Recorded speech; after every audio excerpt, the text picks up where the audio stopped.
Uma cidade avançada, com templos dourados, canais perfeitos e tecnologia além do seu tempo. E então, em um único dia e noite de infortúnio, ela desapareceu sob as ondas, engolida pelo mar. Essa é a lenda de Atlântida, um nome que ecoa através dos milênios, sussurrando sobre um paraíso perdido e uma civilização esquecida. Hoje, vamos mergulhar fundo neste mistério. Nossa jornada começa não em ruínas submersas, mas nos textos de um dos maiores filósofos da história.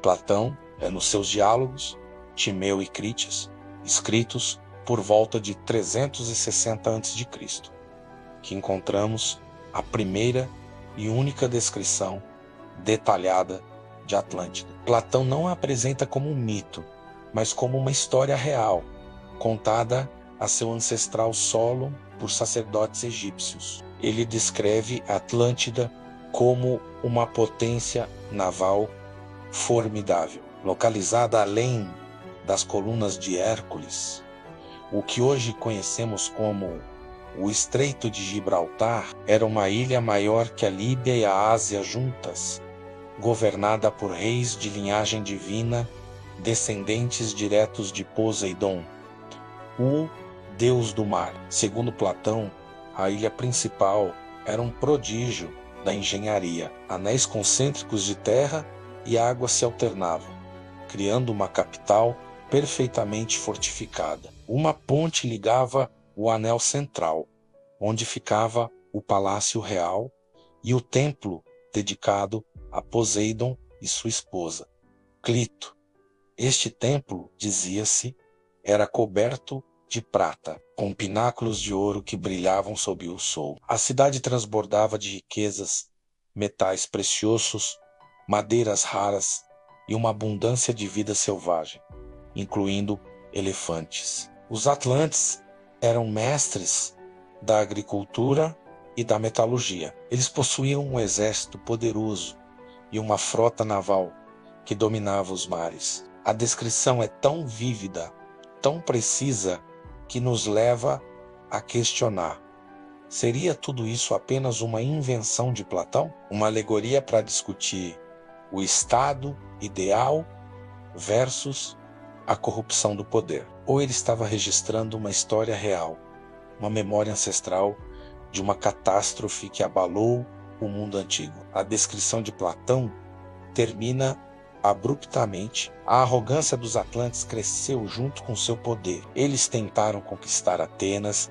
e outras nações, mas foram derrotados. Pouco depois, ocorreram violentos terremotos e inundações, e, em um único dia e noite de infortúnio, a ilha de Atlântida desapareceu nas profundezas do mar.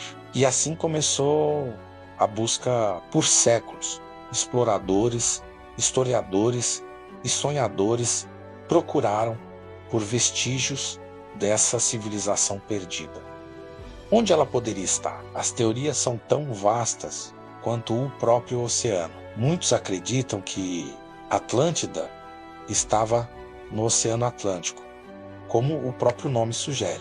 Lugares como as Bahamas, com a misteriosa Estrada de Bimini, uma formação rochosa submersa que parece ser uma antiga estrada ou muro, foram apontados como possíveis locais. Outros olham para o Mediterrâneo, para ilhas como Malta, Sardenha ou Chipre, que possuem antigas estruturas megalíticas. Alguns aventureiros chegaram a procurar na Antártida, teorizando que um deslocamento da crosta terrestre poderia ter movido o continente para a sua posição atual. Mas talvez a teoria mais convincente e cientificamente discutida nos ligue a uma catástrofe real que abalou o mundo antigo. A erupção do vulcão Terra, na ilha de Santorini, por volta de 1600 a.C.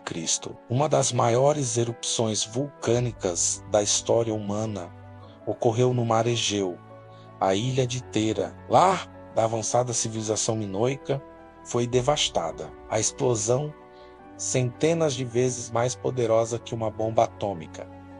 Causou um tsunami gigantesco que varreu as costas do Mediterrâneo, aniquilando cidades costeiras, especialmente na ilha de Creta, o coração do Império Minoico. A civilização minoica era, de fato, muito avançada para sua época. Eles tinham palácios complexos como o de Knossos, com encanamento interno, afrescos coloridos e uma sociedade próspera, baseada no comércio marítimo. A descrição de Platão de uma ilha com uma cidade central e canais ressoa com a geografia de Santorini antes da erupção, que era uma ilha circular com uma lagoa central. A queda abrupta da civilização minoica coincide perfeitamente com a ideia de uma sociedade avançada, destruída por um desastre natural. Será que a história de Atlântida,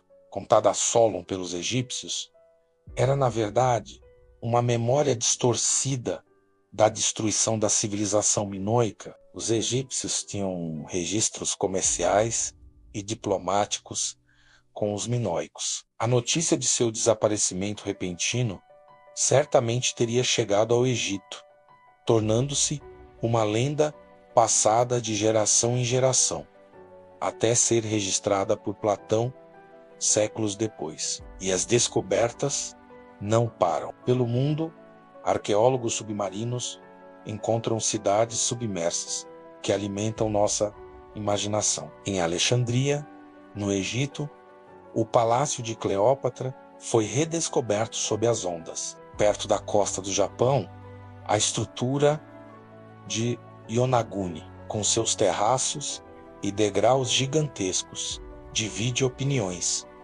É uma formação natural ou uma cidade feita pelo homem? Na costa da Índia, as ruínas de uma cidade lendária, de Waraka, foram supostamente encontradas. Cada descoberta prova que grandes áreas de terra que antes eram habitadas, hoje estão sob o mar. Isso nos leva a uma ideia ainda mais profunda. E se Atlântida não for um lugar específico, mas uma memória coletiva, uma memória ancestral de uma era perdida? Muitas culturas ao redor do mundo têm mitos de dilúvios e paraísos perdidos. De uma era de ouro em que a humanidade vivia em harmonia antes de uma grande catástrofe. Seria Atlântida a versão grega dessa memória universal? Uma lembrança fragmentada de uma civilização global pré-histórica, talvez da última era do gelo, quando o nível do mar era muito mais baixo e vastas áreas costeiras, hoje submersas, eram habitadas. E se Atlântida for mais do que um mito, e se for a lembrança fragmentada de uma civilização que dominava os oceanos e desapareceu sem deixar rastros, talvez a história de Platão não seja sobre uma única ilha, mas sobre um capítulo inteiro da história humana, que foi apagado pela fúria da natureza. A busca por Atlântida, então, não é apenas a busca por uma cidade de ouro, é a busca por nossas próprias origens, por uma compreensão mais profunda do nosso passado e da nossa vulnerabilidade diante das forças do planeta. A verdade sobre Atlântida pode ser uma alegoria filosófica, uma memória distorcida da civilização minoica ou o eco de uma era perdida da humanidade. O mistério permanece tão profundo e vasto quanto o oceano que supostamente a engoliu. O que você acha? Seria a Atlântida uma invenção de Platão, a Santorini antiga, ou algo completamente diferente? Comenta aqui. Onde você acha que a Atlântida estava? A busca continua e cada nova descoberta subaquática, cada texto antigo decifrado, nos aproxima um pouco mais da verdade. Se inscreve agora e ativa o sininho, porque talvez a verdade esteja mais próxima do que imaginamos. Compartilhe esse vídeo com quem ama mistérios do passado, porque a próxima civilização perdida pode estar esperando para ser redescoberta. Obrigado por assistir.